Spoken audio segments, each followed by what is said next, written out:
afflux, c'est comme la...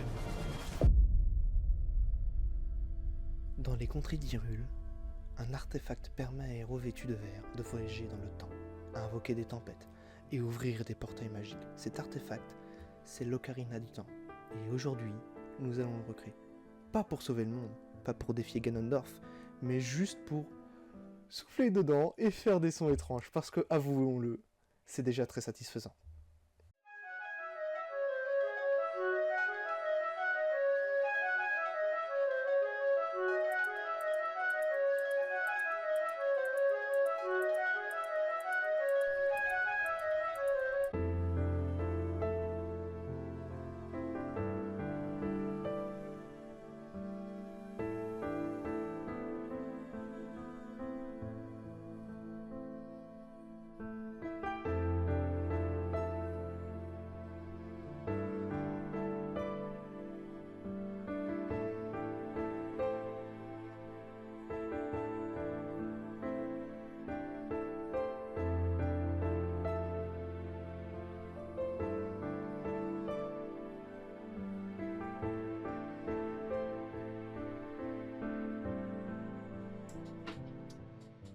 Salut.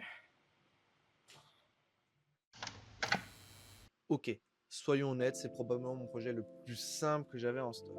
Ça, c'est ce que je voulais dire au début quand j'ai préparé mon carnet de prod.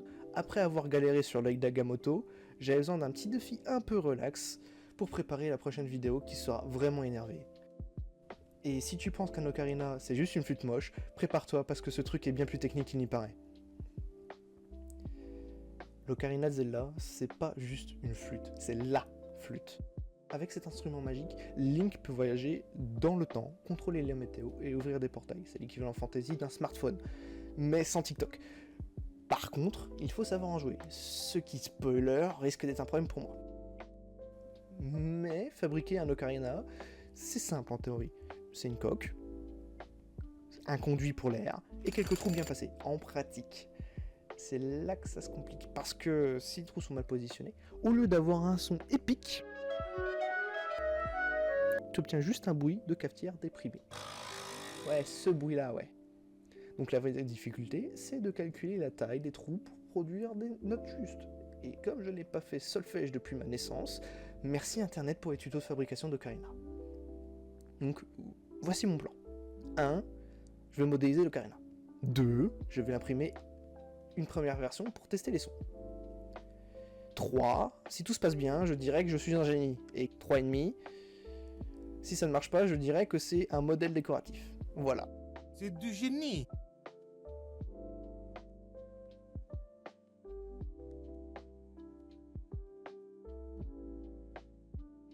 Pour faire un bon ocarina, il faut tout d'abord rentrer dans le domaine de la mécanique des fluides. Et la méca flux, c'est comme le Vietnam, quand tu y repenses, t'auras forcément des PTSD.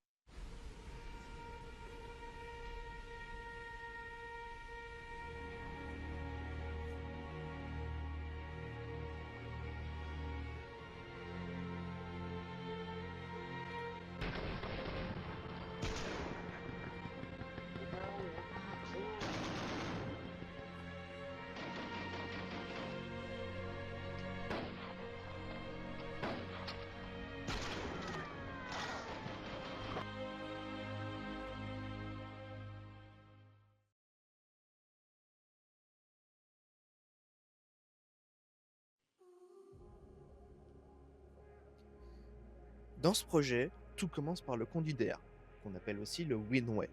Son rôle est simple, amener un flux stable et bien dirigé vers le labium, dont je vous expliquerai le fonctionnement après. Mais pour ça, on applique le principe de Venturi. Ce principe nous dit que quand un conduit rétrécit, l'air accélère et sa pression diminue. Ça permet en gros de concentrer le souffle et d'éviter qu'il parte dans tous les sens. Sauf que si c'est mal dimensionné, ça devient vite galère. Si c'est trop large, l'air se disperse et le son est faible. Si c'est trop étroit, il n'y aura pas assez de pression pour générer un son correct. Et si c'est trop long, on perd en puissance à cause de la perte de charge. Et la perte de charge, c'est en gros les différents frottements qui ralentissent ton flux. À titre d'info, j'ai opté pour un conduit de 10 par 1,5 par 41,5 mm avec une pente de 0,5 degrés, histoire d'optimiser la concentration du flux et d'assurer une coupure propre sur le biseau. Notre flux d'air arrive donc sur le labium. C'est exactement la même chose que le point sifflet. Le labium possède un biseau pile en face du conduit qui va venir couper en deux le flux. Une qui va aller vers l'extérieur et l'autre vers l'intérieur. Là où c'est stylé, c'est que ce biseau ne se contente pas de séparer le flux d'air, sinon ça ne marcherait pas. Il va y avoir un phénomène de dépression dans notre ocarina qui va venir forcer l'air à ressortir, ce qui va générer des vibrations au niveau du biseau et créer le son.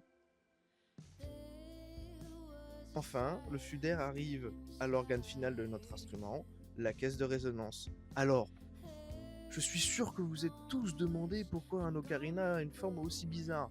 Eh bien, c'est pour éviter les turbulences internes. En mécaflux, la forme optimale pour avoir un coefficient de pénétration dans l'air, c'est la goutte. Pas celle-là. Comme vous pouvez le voir, l'air glisse à travers les parois sans créer de turbulence, ce qui est parfait pour créer un instrument. Et ce qui nous ramène surtout à notre pluie. L'eau étant un fluide et donc malléable, elle va venir prendre cette forme quand il pleut pour stabiliser sa chute. Maintenant que nous avons compris son fonctionnement, il faut choisir sa taille. Chaque volume correspond à une fréquence de vibration et donc à une note. Plus le volume de ton ocarina sera élevé, plus il sera grave. Pour ma part, j'ai décidé de me tourner vers un Do numéro 4. Il n'y a aucun choix particulier, hormis que c'était le meilleur rapport coût-matière design selon moi. Le biseau vibrera donc à 260 fois par seconde et nous nous placerons au milieu de la plage avec environ 120 000 mm3. Notre caisse de résonance est finie, on va pouvoir s'attaquer aux trous pour jouer les notes, qui vont permettre de faire varier le volume d'air dans l'ocarina. En bouchant un trou, tu augmentes le volume de la cavité et donc avoir une note plus grave. Et ceux qui auront bien suivi ont donc compris que les pertes de charge évoquées tout à l'heure auront leur rôle à jouer. Chaque trou non bouché créera une perte de charge et diminuera le volume d'air. Et d'ailleurs, pour ceux qui veulent aller plus loin, le principe physique qui se cache derrière ce simple trou s'appelle la résonance de Helmholtz. Cette équation nous dit que pour faire varier la fréquence de résonance, on peut soit augmenter le volume V, ce qui rendra la note plus grave, soit agrandir l'ouverture A, ce qui rendra la note plus aiguë, ou allonger l'ouverture L, ce qui diminuera l'effet de la résonance. Enfin, il y a un dernier point à développer pour parfaitement comprendre le système, et c'est le matériau. Un matériau plus rigide, comme de l'acier ou de l'argile, produiront des sons beaucoup plus résonnants, et donc qualitatifs qu'un matériau souple comme du PLA. Une des difficultés rencontrées était donc d'obtenir le meilleur rapport épaisseur-résonance. Bon, maintenant que nous avons bien souffert, parlons des technos multicouleurs comme l'AMS de chez Bamboo ou le CFS de chez Creality. C'est extrêmement stylé, mais il y a un énorme défaut, toutes ces machines n'ont qu'une seule buse. Résultat, à chaque changement de couleur, ça purge, ça purge, ça purge, et ça coûte une blinde. J'ai fait un comparatif. Sans AMS, on est à 58 grammes de filament et 6 heures d'impression. Avec l'AMS, on atteint 320 grammes pour 23 heures. Un cinquième de bobine partie en fumée. Ma corbeille a explosé et mon imprimante a fait un burn-out. Je suis pas venue ici pour souffrir, ok? Alors attention, je ne dis pas que c'est de la merde, je suis moi-même extrêmement fan de ce système et surtout de ses constructeurs. Je dis simplement qu'il faut faire preuve de discernement avant de lancer l'impression, sinon ton banquier risque de t'appeler extrêmement souvent. Malheureusement, même si le système est abouti, c'est l'architecture des imprimantes qui sont limitées. 99% de celles-ci ne possèdent qu'une extrudeuse, donc à moins de prendre une Raise double extrudeuse ou la Prusa XL 5 têtes et de craquer ton PEL, bah on se contentera des modules du type. Alors, je fais une petite aparté parce que je surveillais de très près les sorties de Bamboo Lab pour voir leur réponse à la K2 de chez Creality. Et quand j'ai vu ça, je me suis dit qu'il fallait que je vous en parle. Comme vous pouvez le voir, on est le 27, en plein montage de la vidéo. Et franchement, quand je vois les stats, je me dis que ça va être la meilleure du marché. Double extrudeuse, possibilité de l'avoir en version découpe laser, un volume d'impression absolument absurde. Les gars, c'est quoi les liens? Vous avez volé la liste du Père Noël pour prendre ça?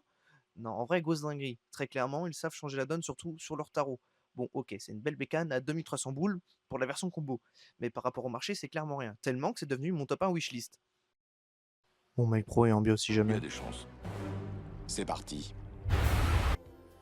Donc si on récapitule, on utilise un AMS seulement quand c'est nécessaire. Pour un ocarina, on privilégie la peinture. Moi, je l'ai fait pour le travail et aussi pour la flemme. Ou alors, tu utilises une machine qui recycle les déchets en filaments. Foreshadowing. Si tu imprimes une grosse série, genre 10 ocarinas sur un plateau, ça lisse les pertes, et là ça devient rentable. On passera donc à 26 grammes de pertes par pièce dans notre exemple. Et avec toutes ces techniques, on en oublierait presque d'imprimer l'ocarina. Allez, c'est le moment satisfaisant.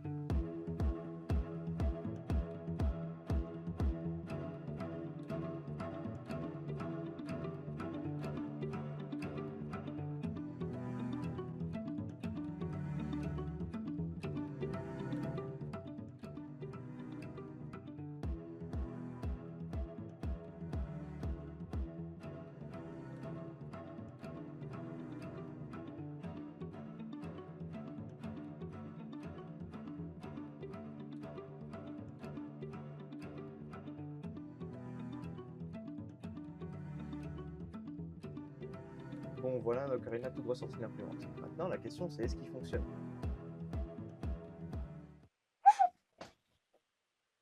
Ouais, il a l'air de fonctionner, ouais. Ouais.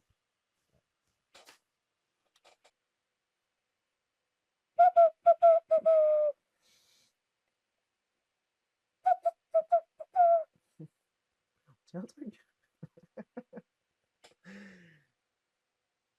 Non, mais attends, frérot, ça, c'est une vraie musique. Non, non, Écoute. non, non, fais pas ça, fais pas ça, fais pas ça.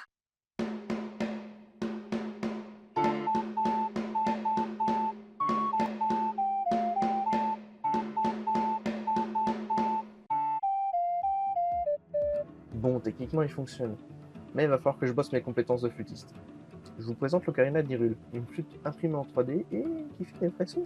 Et franchement, je suis trop fier. Je vais pouvoir aller flex auprès de mes potes fans de Zelda.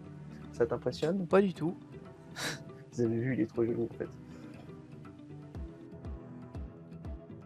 Avec l'ocarina du temps, on maîtrise les mélodies.